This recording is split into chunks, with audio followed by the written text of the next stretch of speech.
Welcome to the Investor Agent Synergy Podcast, where real estate investors and agents come together to build partnerships, create value, and achieve more together. Whether you're an agent looking to unlock new opportunities or an investor seeking the right partnerships, this is the place to learn, grow, and connect. This podcast is proudly sponsored by New Hampshire Homebuyers, a trusted leader in local house buying since 2017. With over 100 glowing reviews and a commitment to being local, fair, and trusted, New Hampshire Homebuyers helps homeowners throughout New Hampshire and Massachusetts sell their homes in any condition. Now, let's dive into the podcast.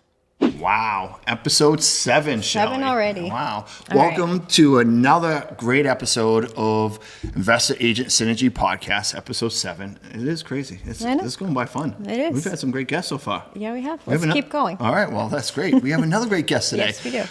Thank you guys for watching this week's or listening to this week's episode. Today we have Ed Areola. Did I pronounce that right? Yes. All right. Awesome. Ed is...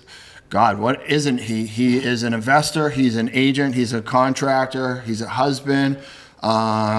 He might be a pilot. I don't know what else he's got going on, but he wears a lot of different hats.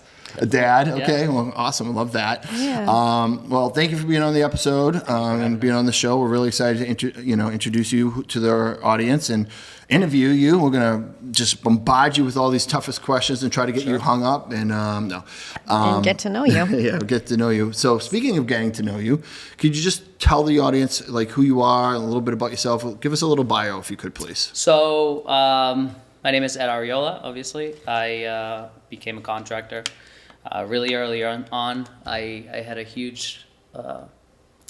My father was a really good contractor. He was a contractor his whole life. And so I kind of grew in the field. I told him one day I was never going to be a contractor. Yeah, that's how it worked out. So Famous last words. Yeah, of course. Yeah, I worked in retail a lot, a store manager at Advanced Auto Parts. So there's a little bit of finance there. And when my daughter was born or about to be born, I said I got to make more money. So I became a contractor, went to my license, got it, and then from there on. Dabbled a lot in real estate, so much that one day I was like, all right, I think it's time to get my real estate license, and here I am helping regular home buyers and sellers and doing my flipping, and construction as well. So you started out as a contractor. Yep. Then from a contractor you started to flip houses. Yep. And then after that you decided to get your license, and now you're working as an agent. But Yes. You're doing all three currently at the same time. Yes. And Yeah. and also a husband and a dad, you said in there? Husband, dad, yeah. Do you sleep? Nah, I try. A little? I try. Actually, I honestly, I'm very proud to say that I built these businesses so well that I can stay home and sleep. That's amazing. Right. At first, it was tough. It was really tough at first trying to juggle everything. But looking back now, I'm so glad that I worked so hard to kind of build these businesses to run themselves. And I'm currently working on building our real estate team to do the same thing, right? One day, I wouldn't say real estate and construction isn't my passion. I have other things that I want to do when I grow up. But I do use them as vehicles, and I really like the money that they bring in. So I like to grow them to a point where I put them on cruise control. And, I overwatch and can make those things make more money. Love it. I love that. All right, Shell, you're up. All right. What do you got? So what, I don't know if you mentioned your market. So what area do you mostly work in, and how has the market changed since you started? Yes. So I don't, I'm a 2-year-old agent, and I'm at the point where I don't say no. Mm-hmm. Massachusetts is my market. Most of our clients are Central Mass, but if somebody gave you a call today and said, hey, I want to sell in Connecticut, I will be there.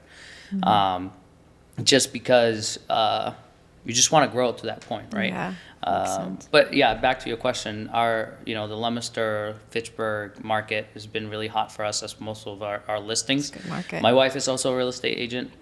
She owns a cleaning business as well. She does all our buyers. And I do all the listings, of course, because they're easier. Honey, you didn't hear that, did you? No, she knows. She knows already. But yeah, to answer your question, it's mostly Central Mass, but I won't say no to anything else. You know, it's never a no. It's I'll figure out how to make it work for you.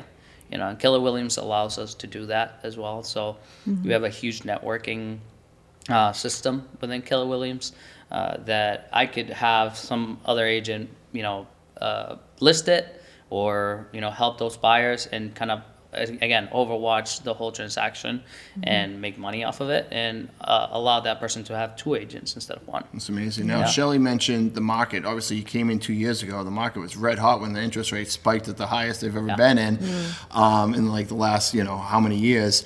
Was that tough for you, and how have you seen the market change since then? No, it was great. I came in right when everything was up.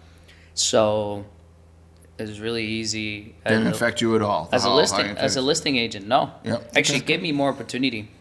You know, as a listing agent, it was like, hey, we put it on the market, it sells like this, right? So I didn't have that problem. As a flipper, that made a huge difference because now we're battling against homeowners who also want to get those cheap houses. Yeah. You know, so it was really tough on that front, but the relationships that I built actually bailed me out in that sense. I built as a contractor. I keep swapping hats, right? I built a good relationship with multiple wholesalers. Yep. Right. And they would give me a call. Hey, I got this property. You only first, and then if you don't want it, then we'll offer it to everybody else. So building those relationships is really what kept us flipping houses because we were the only ones getting to that. When other people put them, there would be a line across, you know, around the block for people who wanted to see them. Those are the houses we wholesale. Yeah. So, I mean, obviously, the relationships that I built definitely helped me out in that sense. Good for you, man. That's great. All right. So, what's one deal or experience that really shaped the way you do business today? I learned a lot in my couple first transactions. I think it's not just one deal. I think every deal teaches you a lot. I learned very quickly that people don't have houses to sell or houses to buy. People have problems to fix. And that was what really made me successful as far as, you know, finding other people and listings. And I've always gotten the crappy deals because I obviously never say no. I always say yes.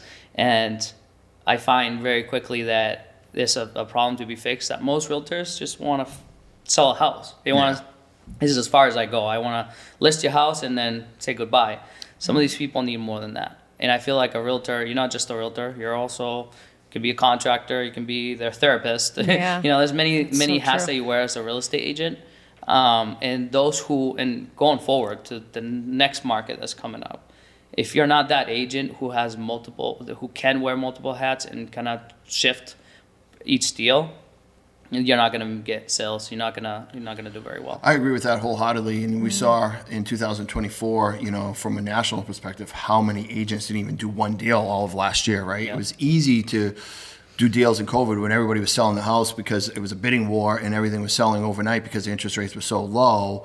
Obviously, you weren't there at that time, but as a flipper, you were. I was. Right? And it was a great time to be flipping houses and listing them, right? You listed on a Friday and it was already under contract Gone. Saturday morning. Yep. You know, but that isn't really the case. Obviously, we still have low inventory, which helps. But, you know, if you're just looking for your traditional listing where you're not going to be providing value and going above and beyond to solve people's problems, you're leaving a lot of opportunities out, right? And a lot of the reasons why this podcast exists is because we want to, you know, educate agents like, hey, listen, even if you don't want to wear the investor or contractor hat, you could collaborate or connect with somebody like you or ourselves who could wear that hat for you. Now, rather than just passing up on that opportunity, right? There's an opportunity for you to provide value to that seller, solve somebody's problem. Maybe even the contractor or the investor does all the legwork so you don't have to, but you're still the person who gets recognized for providing all the value. And you're going to get paid on something you probably would have walked away from. And it can make a big difference at the end of the year because you could do 6 to 8 deals that way. Yeah. I have a lot of younger agents or agents who come into our office and for some reason they look up to me in certain ways. No, because you're a success. I mean, there's a lot of shoe to fill in that office. I mean, we have some of the greatest agents in the market. And I got lucky. I got two of the greatest mentors, Dan Loring and Donna Millette. And they've it's amazing. That office is such a great office. And I always feel grateful for being able to go into that office. Because the minute I walked in there, everybody started providing value right off the rip. Nobody could, we're competing against each other, right? Yeah. We're all in the same market. We're all real estate agents. We do the same thing. However, I walked into that office and did not feel like that at all. It Yeah. felt like, hey, come learn here, go there, ask that person, and everybody was willing to help. So I got lucky in that sense. So I like to kind of return that. Yeah. So I get some of the newer agents who say, well, I'm not a contractor. How can I provide value? And it's like, just be the resource. Yeah. Right? Like, your job is to make relationships and learn as much as you can from those relationships and say, never say no. Right. Always say yes. Yeah. You need a contract. You need this. Yeah, I got you. Yeah. Hold on a minute.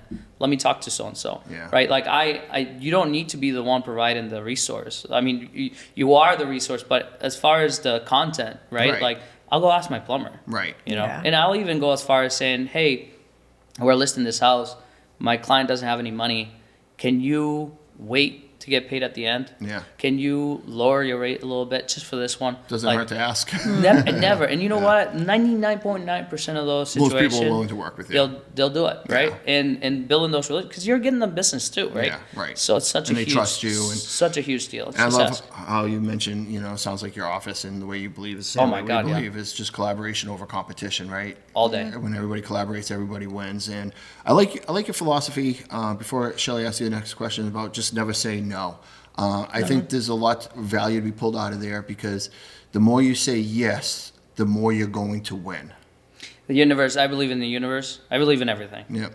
I'm not I'm not huge in religions, but one thing I do believe is everything comes your way for a reason, and the universe puts things in front of you every time. Yep. The time you say no is the time that opportunity goes away, right? Yeah. So I say yes to everything, and then figure out whether it's something that, I'm not gonna say yes to something I don't believe in. Sure. But if it's something that I may not think that I can help, but I think that I know somebody that will help, Right.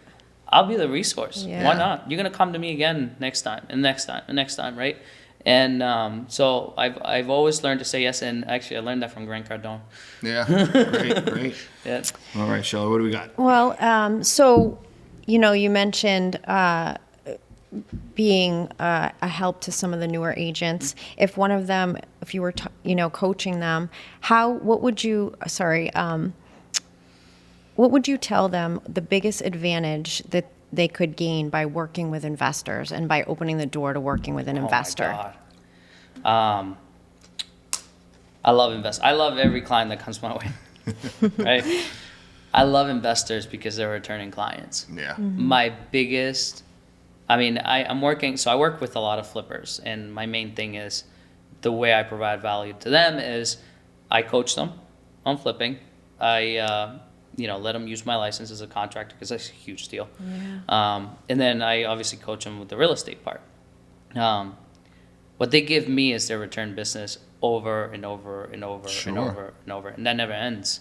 So working with investors is such a huge deal because if you click and you work well together and everybody wins and it's fair every way and you're there to help each other, they're going to continue to provide business to you. And that's what we want, right? Like, Yeah. we want continuous business. Yeah. We want our business to flow. Each flipper that we get, and I have 4 or 5 right now that I'm working with, each one of them has done 4 or 5 transactions since we started. Yep. One of them's an older couple. They're great people, and they just, flip as they go. They're like turtles. But they make good money, and we've done 5 deals. We buy, fix, sell. 5 Yep. fix, sell. Perfect. I love that. And they'll probably just continue. Yeah. And none of our other previous guests have ever mentioned that before, and I think it's a good point reiterating is because when you think about like your traditional listing, right? So if you're listing for Jane and Joe Smith at their house in, Leominster, Massachusetts. And Every 7 years. yeah, right. You hope they're going to come back around and build that relationship. And most of us as a retail client of our retail agent, we always remember the agents that buy and sell our homes, right? There's a personal attachment to them. So we'll go back to them if we have a great experience from it. But it's only so often, right? You may, in the course of your career, sell to a family, like you said, every 7 years, maybe once, maybe 4 times if you're lucky. But if you build a relationship with an investor, you could be selling 4 houses a year. Yeah. Yeah. That's a significant amount of revenue coming your way. I have, and even funny, like there's even realtors who will say, "Hey, if you help me flip, I'll let you list it." Yeah. You're a realtor. Yeah. And tell me I can list it for you. Yeah. Of course, I'm gonna go for it. 'Cause Right. he's more of an investor. He sees the value of having me around, obviously. Wants to make it a win-win. And it's that's the type of people I want to work with. Yeah, right? 100%. It's huge. It's huge. Investors are a huge part of our business. We love our homeowners, right? But it's like you said, 7 years, 10 years, until they buy, and probably within your real estate career, you'll get 3 transactions probably out of them, plus all the people that they recommend you to. Right. And that's considering you're a good agent and you're good at keeping up with them and good making point. sure that you're not transactional and Right. you actually come from a place of caring and seeing how they are. And it's hard because when you have, say, I got a 7,000 my sphere 7,000 people, right, Yeah. on my command, and you got to keep up with all those people. Yeah. It's It's a lot. Yeah. a lot. So it's kind of hard not to be transactional. Yep. Then you have to build their Systems. software and Yeah. systems. That's to be what we able do to with keep our up with them. business as well. Yeah. Right, keep up with them, and occasionally, hey, give them a call and say, hey, hello, what's up? Yeah. But that's very minimal compared to the amount of real estate transactions that that investors can bring in. I think I lean more towards investors than I do for homeowners. Yeah. It's a really good point. Well, that leads us to this one. What are some common misconceptions that agents have about investors? That they're cheap. Yeah. Come on, don't they just want to get it rock bottom Yeah. and steal So- the house from the Right. homeowner? I used to be an investor, and the minute I became a real estate agent and then worked with investors, I went back and apologized to all of the realtors that I used to work with, because I realized, holy crap, it doesn't feel so good being on this side, right? So Right, there it's is tough. there is very, there's people are very selfish as investors, and they don't go too far. Yep. Right? The guys that do go pretty far are the ones that always are looking for a win-win, Sure. and those people, some of those guys are very generous, actually. Like I have this guy who's a wholesaler, who's, what he does is, we started flipping together, and what I do is I give him my license, and then I charge him at the end on the sale. I include it on the commission. But he's very generous when it comes to commission. Yeah. He'll say, hey, make sure you're making good money there. course. Yeah. Because he's making money with you. Exactly. Yeah. Right. So if you're providing value, and that's the main thing. If you don't have any value to provide, you're gonna get the base pay. Yeah. 2%, Yep. maybe. Yep. Right. That's if you get business. Otherwise, if you are a resource that they cannot change, I make sure that and I probably shouldn't say this in camera, but I make sure that I'm the only guy that they can call and get this type of service, and they can't go to anybody else and get the same type of service. Yeah, just I'm keeps like their them heroine. coming back. Yeah. It's awesome. I tried to be anyway. What's the biggest lesson you've learned from working with investors? Things need to be clear. Everything. It's as agents, especially new agents, are very very scared to have those tough conversations. Yeah. About commissions, about expectations, what your responsibilities are, how much you can lean on me, how much I can lean on you. But I, as an investor, I liked to have that conversation. I had some really good agents who are good friends of mine nowadays. Eddie Ahern, Jenny Cody, really, really good agents, but things were clear right from the beginning. Why do you think agents struggle bringing that clarity from the beginning when they're new? Because they're afraid not to get the business. They're afraid to say, stay firm. Like today, I had a conversation with a new investor that I'm trying to pick up. Funny enough, I went to go buy a vanity for my flip off of Facebook Market, and the person happened to be a flipper. I did not hesitate to give them a card and say, hey, you should work with me. This is what I do. And they came back with a text message saying, can you do 1.5%? To which I was like, no way. Yeah. Right? Like, There goes your value. but I wasn't afraid to say, this is why you want to pay me 2%, right? Yeah. Which it really isn't a lot. Right. But I think other agents who are newer would say, Yeah. well, let me entertain that. Yeah. And then that's how you start a relationship wrong. Yeah. So how do you build strong long-term relationships with investors? Again, I go back to the same thing, win-win situations. I got to make sure that I provide enough value to where they know they can't do without me. And I got to make sure that I get the same thing in return. And that's part of that same conversation. It's like, yeah, I'm going to give you all this, but you're going to pay me for it, and we're both going to make money. I think that's the making sure that you're doing your job to provide value is probably the answer. You may have just answered this question as well, but I'll ask it anyway. What advice would you give to an agent hesitant about working with investors? I would tell them, try it. Why say no to that? It's business. Some investors are not for everybody. That's the Right. other thing too. It's like, it's a lot of work to work with investors. It Like is. when you're working with a homeowner, it's in and out. This is how the transaction goes. But with an investor, you have to meet their margins, you have to meet their expectation. You have to continue to, like, even after the transaction is done, you have to continue to provide value. It's Right. like, hey, look at this property, look at that property, do this. Yeah. So it just, I look at that and I say, it's silly, right? Like, do you want business? Do you want to grow your real estate business? Because if you don't, then just do one transaction, look for typical homeowners and stuff.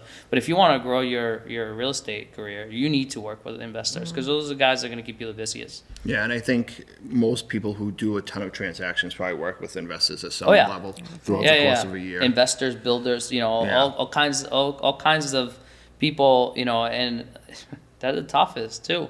Some investors are really tough because their struggle in their businesses translates to your transaction. Like it starts to, at one point, it starts to affect your transaction. Yeah. And after that, it starts to affect you as an agent and your reputation too.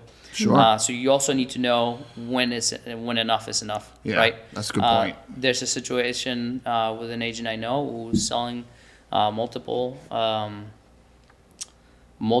condos, and the guy is not doing very good, and he's losing, and things are starting to happen where it's starting to affect the agent's reputation. Yeah. And so you need to know when enough is enough. Yeah, because as an agent, your reputation is huge, right? Right. So Oh, you yeah. can't tarnish it. Yeah. Yeah, that's And good. That's good it's advice. very easy to get sued because the investor does things wrong, and you're the face of the whole transaction. Yeah, So yeah. you got to be careful. Also Even if who it's you not work with. right, you are. Yeah. Yeah. All right, cool. What has been the biggest game changer for your success in real estate?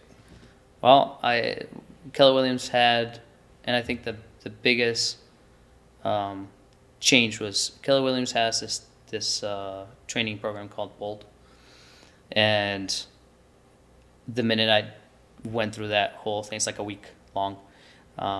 It really focused what being a realtor should be, what a realtor should focus on real estate, which is leads, right? When you're first starting as a realtor, you're kind of all over the place. This really channeled my focus into my sphere.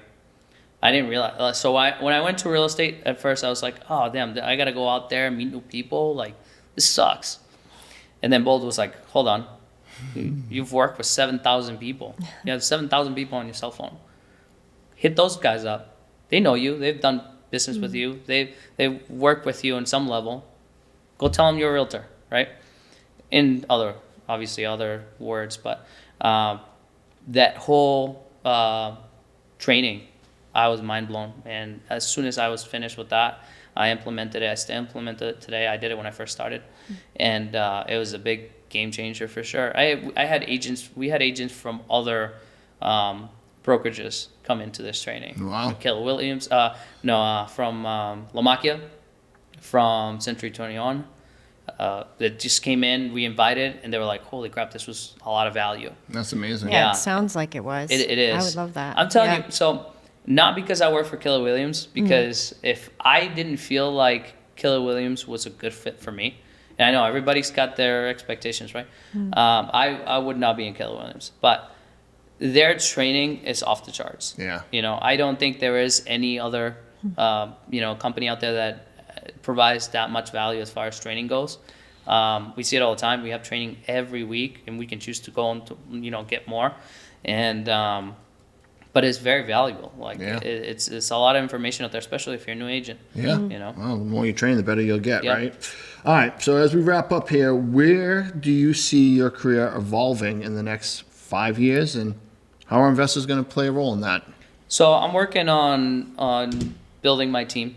Currently, right now, it's me, my wife, and our admin. We have a couple agents that are going to be added to our team. So we're looking to grow that, right? At first, my idea was to build my own brokerage, and then I quickly realized that's a whole other career. That's a whole other career. Luckily, one of my mentors used to own the brokerage that Keller Williams bought out, and he was able to give me some insight. And that's not something I want to go towards anymore. But having a big team, it's a good solid strategy for now. Like I said, I don't know yet what I want to do when I grow up. I like firearms a lot, so I want to do like a facility for training and stuff like that. But I think real estate will continue to be my vehicle towards financial success. And investors play a big percentage of the reason why we are able to succeed. So I think that we're going to continue to help people grow and continue to help people flip houses and invest, and we're trying to convert people, right? There's a lot of people who always wonder, in this I don't know, there's a misconception that flipping houses is really hard, but it's so easy, and that's why it hurts me, because I should have started way before, but I didn't, because people made it seem like it was hard. Yeah. And it was all relationship based. As soon as I made the right relationships, I was able to get funding. I was able to, find properties. I was able to do everything that I needed to do and put it all together and start flipping houses. I wish I would have done it before, but that's my message to people. It's really not that hard. If you really want to do it and you're really interested on it, you like to watch HGTV, it's not like it whatsoever. But No, not at all. Not at all. But I always tell people, I can get you there. It's really easy. I can find you. I have a good lender that I use, that I say, if I endorse somebody, I say, this person's solid. They won't even check their credit. Yeah. There's like lots of investors out there that are like that. So money is not the problem. People say, you got to put deposits. Build a relationship with somebody, get a partner. Yeah. Have them put the money, you handle the project, right? Like, there's so many different ways to make it work. It's just, if you're not flipping houses and you want to flip houses nowadays, it's because you don't really want to, not because There's a will, there's a way. 100%. Awesome. So if people want to connect with you, maybe join your team and collaborate with you, what's the best way for them to get a hold of you? They can call me on my cell phone, if that's okay. Yeah, sure. 978-401-5273. Yeah, call me. That's work. My email address is edareola@kw.com. Okay. Easy. And look me up on Google. I'm sure you'll find me. All right, and we'll put all that stuff in the show notes as well, and the graphics on this video. Awesome, dude. That was a great podcast. I think you did a great job. Appreciate you being on today. What do you think? Yeah, thank you. Thank you It for was having awesome. That was great. Thank you for having me. It's awesome. Awesome. All right, guys. Well, that's it for here. Thank you for watching another week of this podcast. Going to be back here next week. Hope you will be. Tons of great value as always. Have a great week, guys. See you soon. Bye-bye. Thank you for tuning in to today's episode of Investor Agent Synergy Podcast. If you enjoyed today's episode, please be sure to subscribe, leave us a review, and share with others who could benefit from stronger partnerships in real estate. And a big thank you to our awesome sponsor, New Hampshire Home Buyers, helping homeowners with fair professional solutions since 2017. For more information about New Hampshire Home Buyers, how they can help you or someone you know, please go visit nhomebuyers.net. Until next time, remember, success in real estate is better together. See you on the next episode of Investor Agent Synergy Podcast.